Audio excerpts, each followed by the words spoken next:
Horizon Zero Dawn, the game where you fight massive machines that for some reason look like animals with nothing more than a spear and a bow. And today we're going to be seeing if we can complete 100% of the game without taking a single point of damage. Now, before we get into the actual attempts, I wanted to quickly go over the rules. I am allowed to save every 10% of the game. This means if I reach a 10% threshold, I gain a save spot. If I reach, let's say, 10% but still wish to gear up before I save, I'm allowed to do so. In total, I get 10 times that I am allowed to save my spot, to which I have to return to that time upon me taking damage. This includes the 0 to 10% threshold. To quickly define what it means to take damage, absolutely anything that causes my health to be not full, whether it's a hit from an enemy, fall damage, damage from my own traps, etc. The one and only exception is unavoidable damage. This is because some story missions cause you to take damage in a cutscene, and so far this is the only exception I have had to make as of this chapter 1.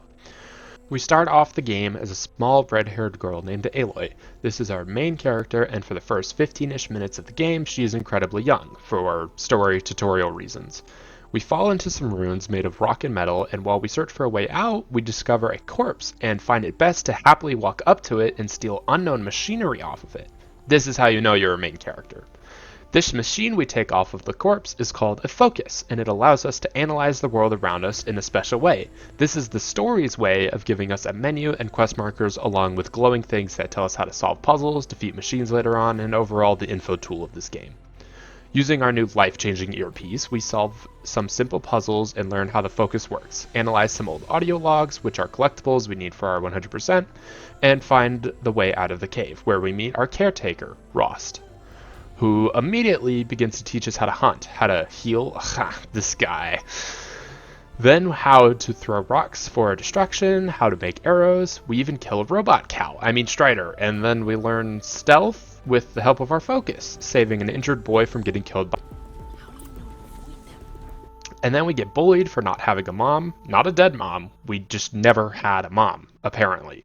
And then a skipped training montage over the course of 10-ish years, and we're finally in the main part of the game, which is where we are going to save immediately. I am not going through the tutorial every time, are you kidding me? After raiding the stick garden we have been growing for this very moment in our lives, we meet up with Rost, who says he has one last lesson to teach us before we participate in the Proving, a dangerous Olympics where participants become warriors of the Nora tribe, or in our case, the only way out of outcasthood.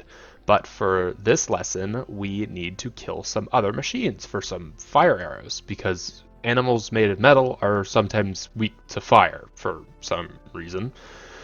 But before we do that, Ross thinks it would be nice to get Grandma some dinner for the next week. So we head off to kill some random boars and turkeys. Upon delivery, though, Grandma asks that we retrieve her prayer beads from the Outlook, because the bridge to it collapsed. Why she abandoned them up there, I don't understand. But whatever, off to get some beads we go. Before we really leave her camp, though, we decided to unlock some skills to help us before we get into a fight. The skills we end up getting are Silent Strike. This allows us to stealthily sneak up on machines and stab them with a heavy damaging attack. This almost always kills small machines in one shot. Concentration, a skill that allows us to slow down time so we're able to aim more carefully with our bow, and finally Critical Strike. This basically is a less sneaky Silent Strike, a heavy hitting spear attack that is only usable on knocked over or paralyzed machines. On our way to the Outlook, we meet Thunk, who is calling out for help from the side of a road. He says that he has been injured and that his daughter went chasing after a scrapper that stole her late mother's spear. So we agreed to help him, and then continuing on our way to grab Grandma's beads. But first we had to get past some Watchers who guarded the foot of the mountain Outlook.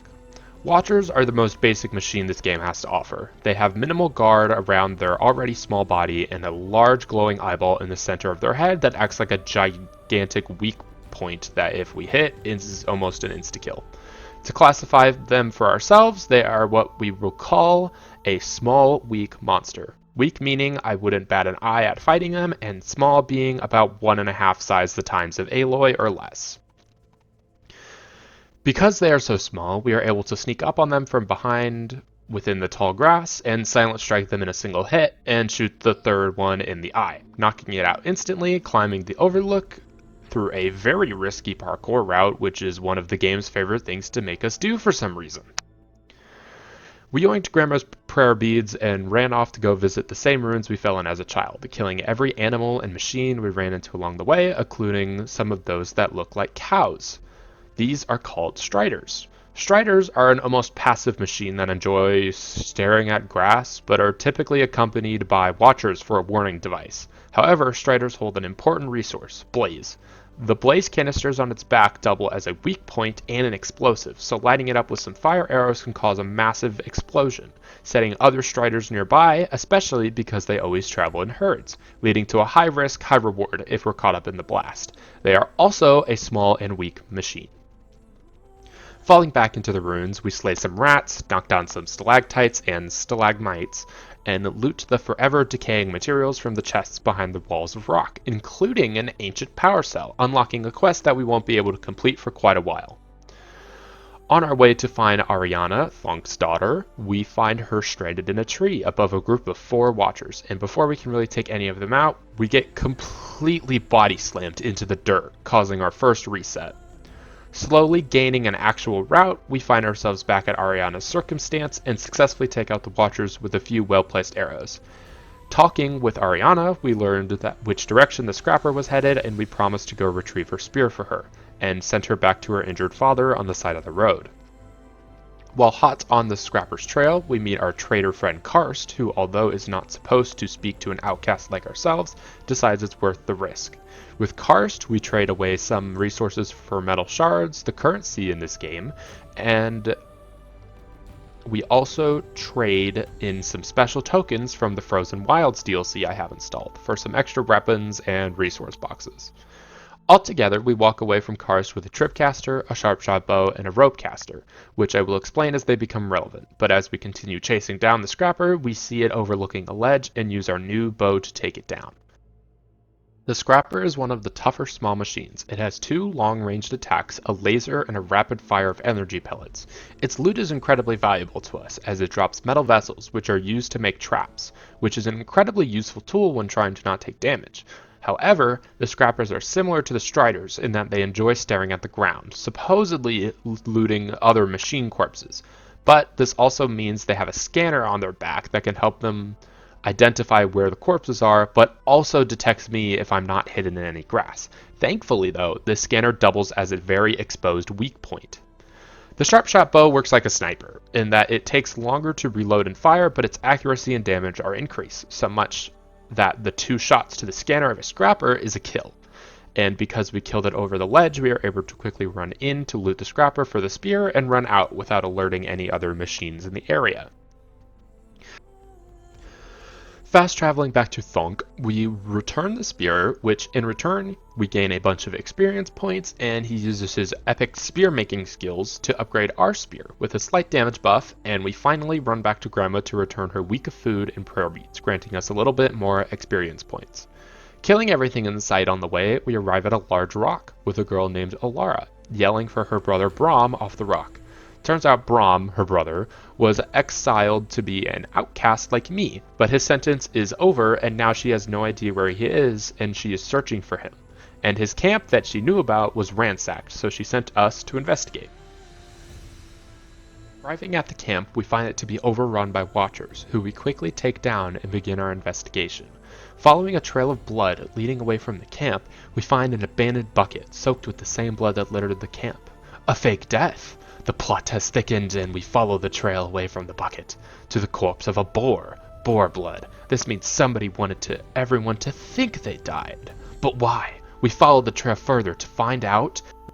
Along the trail, we stumble upon some Scrappers picking at a watcher that had been speared to death, meaning that the culprit knows their way around a weapon. But why did they fake their own death? Not for safety. No, there must be something bigger at play here. Aha! Abandoned loot. It can only be our perpetrator. Onward. They must be close. It's Brahm, threatening himself. But why? We must approach and find out. Turns out, Brahm was hearing voices of angered spirits. These spirits normally helped him survive, but they were threatening his sister. So he hid away from Alara to protect her, to protect people who might have ended up around him, but thankfully we reunited them and Alara agreed to help her brother through this tough time, making the mysterious case of the missing brother coming to a close.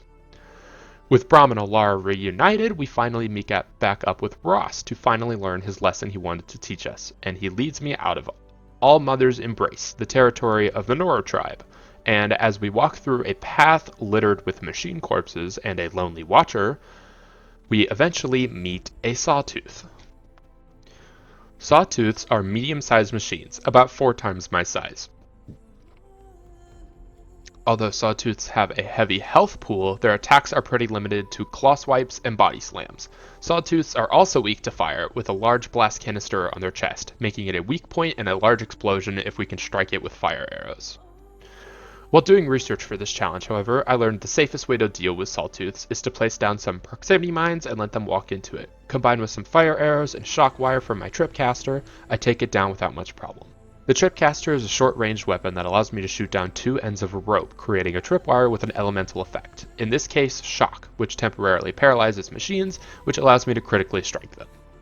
After Ross's lesson about how we might not need the tribe, but the tribe might need us, we kill off some more machines and animals for experience points, and meet up with Ross once again in time for the Proving, that tribal Olympics we talked about earlier. After having a small bicker with Rost about him saying he's going to leave us for our own good, because he will be an outcast and we will be of the tribe, we tell him we will find him after the Proving, and head into All Mother's Heart, the main village of the tribe, and meet with Matriarch Tiersa, one of the 3 elders of the tribe and who was against throwing us out at birth. She leads us to attend to other things and tells us we have a friend to meet.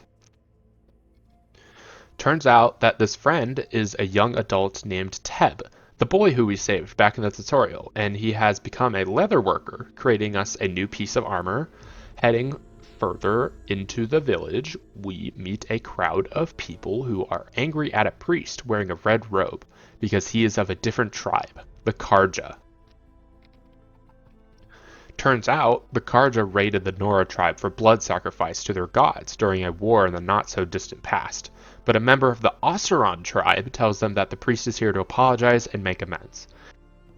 That's when suddenly our focus tells us there is another focus nearby, and we talk to the wearer, an Oseron named Olin, who apparently is a scrounger and a rune diver who simply wears the trinket. But we had to learn this from the first Oseron who talked, named Aaron, because Olin brushed us off and walked away. Walking around the village further, we find out that all members who are participating in the Proving are to send a lantern into the sky in honor of their mother. However, without a mother, we send one off in honor of ourselves, for coming so far. Finally, we make our way to a cabin where the participants are to sleep for the night and wake up and partake in the Proving the next morning. But before we go to sleep, we unlock a double skill shot skill that allows us to load 2 arrows and fire them at the same time, resulting in double damage in a single shot. The next morning, as the Proving begins, our first task is to loot a Grazer trophy. Grazers are passive small machines that have 4 blaze canisters strapped to their back, acting as a bomb and a weak point, but with so many charging forward in a herd, we weren't able to get a very good shot. But eventually, they did disperse and we were able to get an explosion off from a safe distance, looting our trophy. But not much after, Bost, the little brat that bullied us when we were kids, knocked it from our hands, forcing us to get another one. So we just blew up another one and ran off to join the second half of the Proving, a race. The first one to win is granted a boon, which Aloy needed to learn about her mother, so in desperation, we take a faster yet more dangerous path, which thankfully allowed us to catch up and even win the Proving. Before we have much time to celebrate, the Proving participants and leaders are attacked by a group of killers, and it's of course up to us to kill them before they kill us. We take them out pretty decently, although some get within striking distance of us, but thankfully we make it out unscathed. Although Ross shows up to save us once we get into a tight pickle, and he even gets stabbed, just to toss us off a cliff as the killers explode the area, killing Ross and our fellow participants. The next thing we know, we are waking up from passing out from the cliff fall, within some kind of old ruins that has been taken over by rocks like we've seen before. While in the ruins, we roll around and find some kind of vent shaft, which leads us to a second power cell. Re-equipping all of our gear, we meet back up with Tiersa, and she explains to us that we are motherless because we were discovered as a baby within this mountain, behind a large metal door. And with some machines and killers growing more powerful by the day, she says that All Mother, the god of this Nora tribe, sent us to save them. And this was their plan all along, to send us loose into the world and to find a way to save not only the Nora tribe, but the entire world.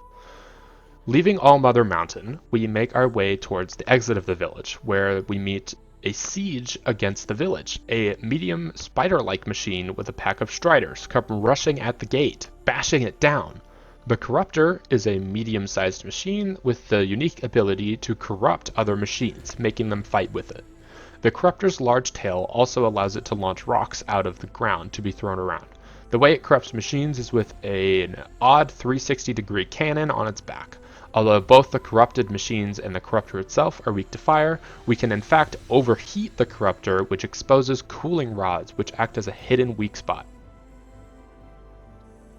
Thankfully, however, in my research, I learned that the Corruptor lands directly on this little snow patch. So obviously we put a bunch of bombs down for the Corruptor and a bunch of shock traps for the Striders to keep them away from the bombs. And as the battle begins, the Striders bust down the gate first, tripping the shock traps, but not long after the Corruptor leaps over the gate, landing directly in our traps. But apparently it's not enough, and we open fire on the Corruptor, but it quickly uses its long tail to fling a giant rock directly at us, damaging us and causing a reset. So much progress, and so close to the checkpoint, with only 2 more things needed after this quest to make it to 10%. We were forced to restart. And for quite a while, that's the farthest we made it, taking damage from things such as fall damage, watchers, scrappers, even striders. Almost everything we could run into along the way causes us to reset back to ground zero. But eventually, we hit the run. Finally, at the Corruptor, only this time, we brought more bombs. Thankfully, enough bombs. After clearing out the Striders and letting the dangerous corruption across the ground settle, we move in to loot the Corruptor and find out how it controls the machines, and we attach that tool to our spear, giving us the ability to take control of the machines ourselves. Now, we help out with Brahmin Alar because I didn't feel like doing that before the Corruptor, and then we test out our new tool, taking control of a Strider and hopping on its back like a horse. We make for the gates and start our adventure off into the world as a seeker of the Nora tribe. Although before we officially left the walls of the Nora, we met with a trader who was able to sell us maps detailing the locations of 4 types of collectibles that are all contributing to the 100% that we are aiming for, and it turns out there's one back at our lodge that we grew up at, and it's a metal flower. Leaving through the gates, we are welcomed to the whole open world, with, in fact, another metal flower close by, and another type of collectible called a vantage point. Unlike the flowers, though, these are snippets of peering into the past to see creations of the old ones. These are simply data points to learn about, nothing really to collect, per se. Not far from the vantage point we collected, however, is a corrupted zone filled with 5 corrupted scrappers. One thing I have neglected to mention about corrupted machines is not only do they leave behind tendrils of corruption behind them as they walk, which could damage me if I walked close to them, but they also have about 50% more health than the average machine of that type. So basically, we have 5 beefy scrappers who we can't approach. This causes us to play incredibly defensively, putting down some shock traps and sniping with our sharp bow. We slowly are able to take them down one by one. Checking our notebook afterward, we find that we are at a wonderful 10.6%, reaching the first checkpoint and allowing us to save. With our first checkpoint happily in our hand, we head to the nearest campfire and merchant, gearing up best we can before selling anything worth selling, and as well as gaining skills that allow us to whistle machines over instead of luring them over with rocks, and even making our ability to gain resource higher with the new traveler skills. And that's where we sit, at the top of a cliff, resting at our first save point only 10% into this game without a single point of damage taken. And here is where I ask you to subscribe. If you enjoyed this chapter, make sure to let me know if I should change any of the rules in the comments, and any other challenges for really any other game as well. as I try to get them out as often as I can, although I have a lot of them in my brain, so we'll see whichever comes to the surface next. Thank you for watching. I hope you enjoyed.